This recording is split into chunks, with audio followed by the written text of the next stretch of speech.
Și visul meu nu are limite, zboară peste tot, gândește limpede. Mă îndrumă după cum îmi pun în minte toate gândurile. Să fac totul ca la carte, să rup rândurile. Că poate azi nu, dar mâine sigur nu-i la fel. Trage de mine caracterul meu de fier. Că baie ploaie vând niciun curcubeu, dar ci că toate astea-s doar în capul meu. Și-mi zice du-te, nu mai sta, tu chiar nu vezi cât ai întârziat deja. Aruncă-ți toate visele într-o geantă și pleacă. Grăbește-te că trenul ăsta nu așteaptă. Dar eu știu deja că vreau cu totul altceva. Închide ochii, îți poți imagina că lumea e a ta și în plus poți să sari sus, sus, sus.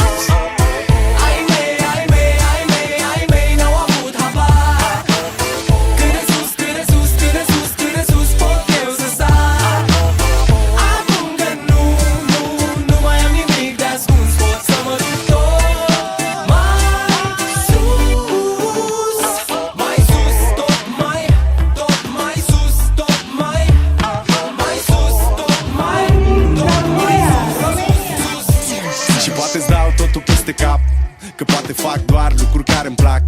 Poate nu mă îmbrac la costum, poate nu spun minciuni. Sunt liber să fiu stăpân pe ce fac și ce spun, știi?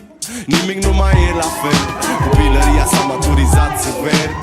S-a lovit până acum de fel de fel de oameni de păreri, în tipuri de caracter. Și văd cum unii stau degeaba, frate, sunt mulți. Dar văd și alții care luptă încercând să mute munți.